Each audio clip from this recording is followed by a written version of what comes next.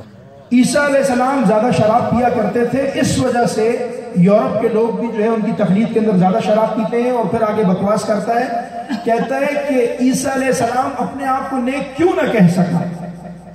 عیسیٰ یسوع مسیح اپنے آپ کو نیک کیوں نہ کہہ سکا. یعنی عیسیٰ علیہ السلام نے یہ کہا تھا کہ میں نیک نہیں ہوں.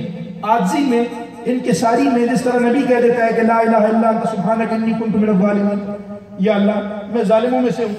اب کوئی بدبخت اٹھ کر بیٹھے کہ نبی فلانا نبی ظالم. وہ بھائی نبی نے اپنے لیے اپنی عاجزی اور انکساری میں کہا کہ میں نے اپنی جان پر ظلم کیا. انہوں نے عیسیٰ علیہ السلام نے کہا کہ میں نیک نہیں ہوں. تو مرزا نے لکھا کہ انہوں نے اپنے آپ کو نیک اس وجہ سے نہیں کہا کہ دنیا چاہتی تھی کہ وہ زانی، شرابی اور وہ ہے. نعوذ باللہ، استغفر اللہ. پھر آگے لکھتا ہے کہ ظاہر سی بات ہے اس نے اپنا وہ دعویٰ اور وہ جو چیزیں تھیں وہ تو مضبوط کرنی تھی، تو کسی شخصیت کو نہیں چھوڑا. امام علی مقام کو نہیں چھوڑا، صحابہ اکرام کو نہیں چھوڑا، ازواج مطہرات کو نہیں چھوڑا، سرکار کی ذات کو نہیں چھوڑا، اللہ کی ذات کو نہیں چھوڑا. ہر جگہ گستاخیاں کی ہیں. لیکن میں آپ کو آٹے میں سے نمک کے برابر ایک مثال دے رہا ہوں. دوسری جگہ یہ کہتا ہے کہ ماہنامہ المہدی، یہ جنوری کا شمارہ اور فروری 1915 کے اندر صفحہ نمبر 2 اور 3 کے اندر حضرت سیدنا ابوبکر صدیق اور عمر فاروق رضی اللہ تعالیٰ عنہ کی شان میں گستاخی کرتے ہوئے لکھتا ہے کہ یعنی آپ شیخین کریمین کے بارے میں بکواس کرتا ہے کہ کون عمر اور صدیق؟ وہ جو مرزا غلام قادیانی کے جوتا کے تسمہ ٹھیک کرنے کے بھی قابل نہیں ہے. نعوذ باللہ. میرا آپ کو یہ باتیں بتانا، یہ توہین دہرانا مقصد نہیں ہے، صرف آپ کو بتانے کی ضرورت ہے کہ اس وقت جو معاملات ہیں، جو حالات ہیں، نفسا نفسی کا دور ہے. ہر شخص جہاں پر پریشان ہے کاروبار کے لیے، کسی کو یورپ جانا ہے، وہ آپ کو یورپ کا بھی لالچ دیں گے، وہ آپ کو شادی کا بھی لالچ دیں گے، وہ آپ سے میٹھی میٹھی باتیں بھی کریں گے، وہ آپ سے دوستی بھی کریں گے اور بولیں گے ہم نے کیا کیا ہے. یہ جو بار بار ختم نبوت کی، آپ کو یہ ہوتا ہوگا کہ یار یہ مولویوں کو کیا پڑی ہوئی ہے، یہ پیروں کو کیا پڑی ہوئی ہے کہ بار بار ختم نبوت کانفرنسیں کرتے ہیں. اس کا بنیادی مقصد یہ ہوتا ہے کہ آپ کی یاد دہانی کراتے رہیں اور بتاتے رہیں کہ یہ اس وقت کا میں سمجھتا ہوں کہ سب سے بڑا فتنہ ہے. اغیار کا، غیر مسلموں کا اور انگریزوں کا اس قدر پٹھو کہ جو بنیاد تھی وہ یہ تھی کہ جہاد نہیں کرنا پڑے. اس کے جو سارے فتوے ہیں وہ سارے یہی ہیں کہ ملکہ برطانیہ کے جو ہے وہ وفادار بن کے رہو اور ان کے وفادار بن کے رہو. ایسی حکومت تم کو دنیا میں نہیں مل سکتی ہے. ملکہ وکٹوریہ کو خط لکھتا ہے کہ ہم آپ کے سایہ عاطفت کے اندر ہنسی خوشی زندگی گزار رہے ہیں، اور جو جہاد کے لیے تلوار اٹھائے اس انگریزوں کے خلاف تو یہ انگریزوں نے فنڈنگ بھی کی، پیسہ بھی دیا. آج مرکز بھی انگلینڈ میں ہے، جرمنی میں ہے. اسرائیل نے پورے مسلمانوں کا خانہ خراب کیا ہوا ہے، لیکن ان کی مسجدیں بھی ہیں. مسجد تو نہیں کہیں گے، عبادت خانے بھی ہیں.